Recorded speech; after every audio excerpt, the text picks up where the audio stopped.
Hi, welcome to Planet Hex. I'm Andrew Hawnt. It's good to have you back. Sorry I haven't put a video out this past week. Things have been a bit hectic here at Castle Haunt. I do apologise, but back on track now with this episode and another one also landing this week. So thank you for sticking with me. It's greatly appreciated. So today I'm going to talk about what I've been watching, because I know a lot of people have been watching this here. Why isn't Eddie on the poster? Stranger Things 4 has been a cultural phenomenon.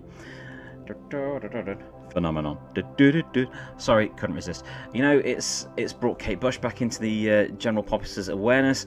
It's done so many things. This series, it's really showcased this excellent young cast and how they are developing into. It's basically a new Brat Pack. They are phenomenally talented. They are wonderful.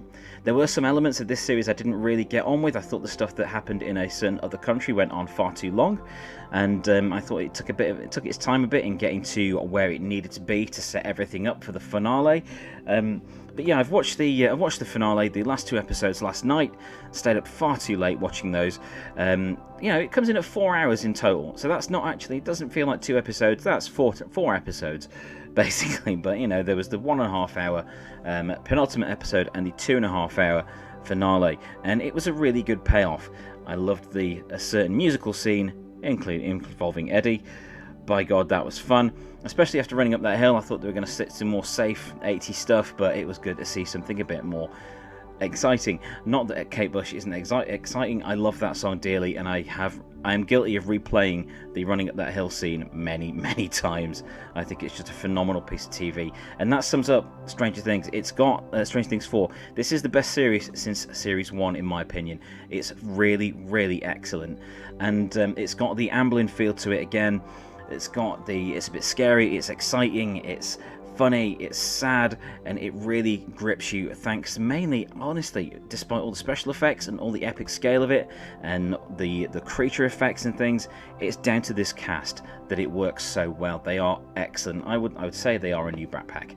But yeah, they did a lot of different things with this. I didn't really get on with Series 2 that much, and Series 3 was a bit of it was up and down, but Series 1 was glorious, and this is a return to that, and it ends epically with a really epic conclusion that of course leads into Series 5. Now, I was hoping that it would have an ending, and I do think that in a way that Series 5, heading to Series 5 with Stranger Things, is pushing it a little bit, because I don't think it can maintain the absolutely huge high level of awareness that it's got. This series has really changed stuff.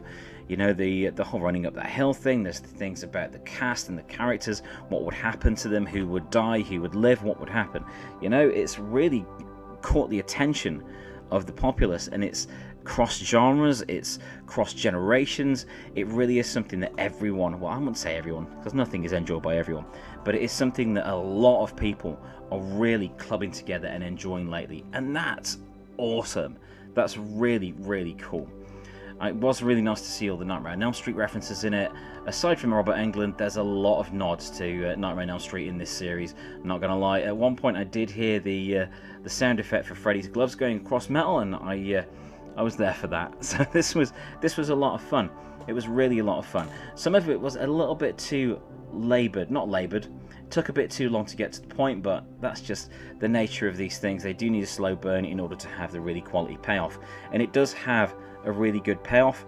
But again, it does link into Series 5, which, by the sound of it, well, by where we are left with Series 4, is going to be a very different series indeed.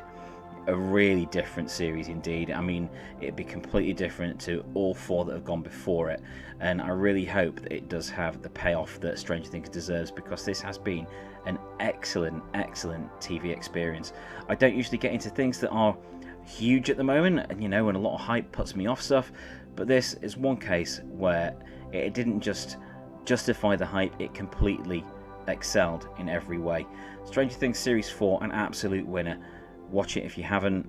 If you have, watch it again, because, oh mate, this is damn good. So, Ms. Marvel on Disney Plus. I haven't seen the entire series yet. I don't even know if the whole series is out yet. But we have seen the first 3 episodes of this series, the Marvel Comics adaptation of Ms. Marvel, and we're loving it. We're loving it. I remember when the comics first came out for this iteration of Ms. Marvel, the Kamala Khan version of Ms. Marvel, and they were really, really popular straight away, and it's totally understandable why. Kamala is a very likable and relatable character for a young audience. The way her family is depicted is really good. It's a very believable family dynamic. All the elements of the Muslim lifestyle and the Muslim faith, that was really interesting to see in there from a white guy's perspective, because I hadn't been exposed to a lot of the lifestyle part of it, that how the worship was integrated into everyday life, and it was really interesting to see that both in the comics and depicted here. And that was really important to see these things depicted on TV. It is desperately important, especially now with everything that's going on in the world, that other faiths and other lifestyles and other backgrounds are not only exposed but celebrated and enjoyed and appreciated. There's a lot going on in this series to enjoy. Now, I've seen people complain that it's a kids show and it's not for the usual Marvel audience. What's wrong with it being a kids show? There is nothing wrong with it being aimed at a younger audience. A younger audience deserves content, quality content, as well as an older audience. It's not just grumpy old fans like me watching Marvel stuff. It isn't, and it's probably not grumpy old fans like a lot of people that are complaining about this stuff. Ms. Marvel is a thoroughly enjoyable TV series. Yes, they have changed her origin, the origin of her powers, that has changed, but it's beautifully made. All the little the flourishes of animation in it are wonderful. It brings to mind stuff like Into the Spider-Verse, which had a really unique visual style. It has a very engaging visual style. I would say the episodes are a little bit long for the visuals to maintain that sort of atmosphere. I would have liked them to be a bit, maybe 5 minutes short, just to make them a little bit tighter. But the dynamic between Kamala and all the other characters is so fun. She's an instantly relatable, likable character that kids are going to latch onto straight away. Both of my sons really love her. They think she's a fantastic character. And to see people bumbling around and basically sucking at being a superhero at first and trying to get used to it is very Marvel indeed. That is something that has always been at the heart of Marvel. That's one of the reasons Marvel is so successful, because it had, from the start, it had early successes, of course, with Spider-Man or the original X-Men, and they didn't know everything. They weren't perfect. They didn't have a handle on absolutely everything, and that was fascinating and interesting, and it made people latch on. And that's what they've done again here with Ms. Marvel. She's a very worthy addition to the Marvel Universe, and I'm really excited to see her show up in the Marvels movie alongside Captain Marvel and Monica Rambeau as well. So that's awesome. Yeah, Ms. Marvel, onto a winner. Nice one, Disney. So for the last thing I'm going to talk about tonight is going to be Obi-Wan Kenobi, starring Ewan McGregor again in the title role as Obi-Wan Kenobi, a role he hasn't played since we saw him in 2005 in Revenge of the Sith. It also features the return of Hayden Christensen as Darth Vader, and of course James Earl Jones in some of Darth Vader's vocal parts. Now, I was reading last night about, what was it called? Respeecher. The AI that was used to generate some of the Darth Vader lines. So not all of those Darth Vader lines that are spoken in the Obi-Wan Kenobi series are actually James Earl Jones. They have been done with Respeecher, which was the software used in The Mandalorian to create Luke Skywalker's voice.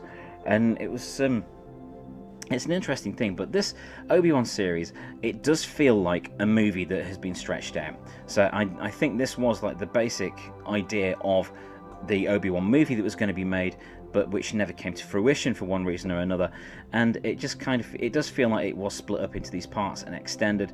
There is a little bit of filler here, but it's a really enjoyable series. Now, there have been a lot of comments about casting in this, but they are completely unfounded, and we all know why. There were a lot of people complaining about a certain cast member. It wasn't through acting ability or the character or the scripts, it was due to racism, and we're not having that. This was a really good series. It was very well made. It was beautifully made, in fact. Hayden Christensen's return as Darth Vader was really interesting to see, and the exchanges with Hayden and Ewan, out of the mask. There's a couple of flashback scenes and some other stuff as Darth Vader. I must say, it does feel like it makes up for the prequels. And I know that's a lot to take in, I know that's a big thing to state, but I feel it does go some way at least to making up for the what happened with the prequels. I know not everyone was a fan of them. Episode 3 was better than the first two, but by that point people were just expecting it to fail anyway.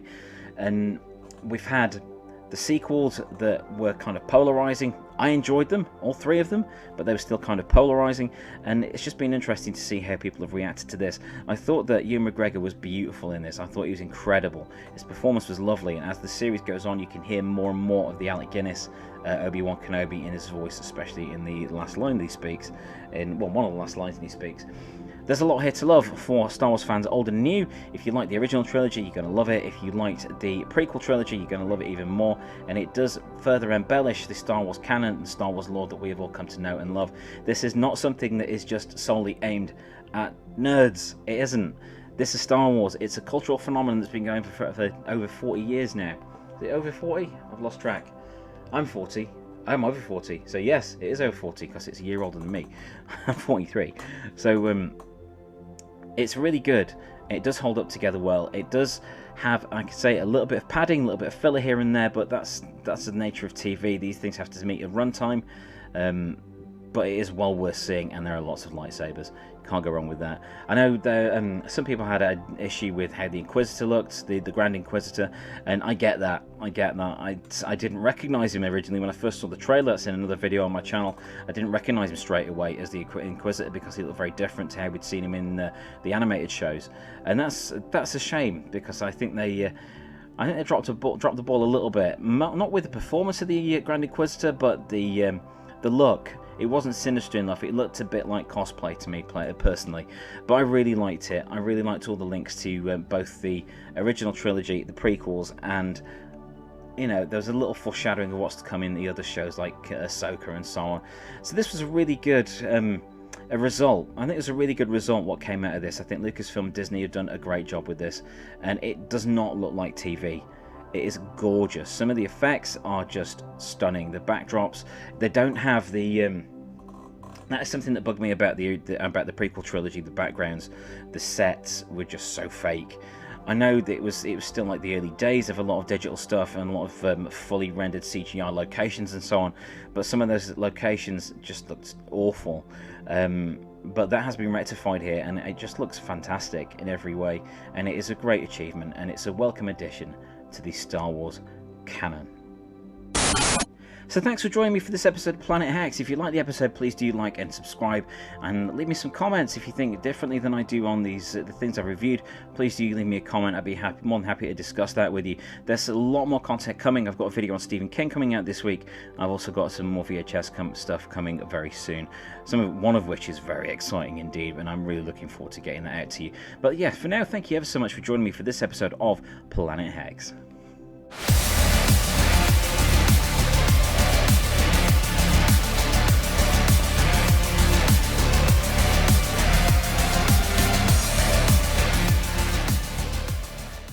Thank you for watching. Please subscribe and validate my existence.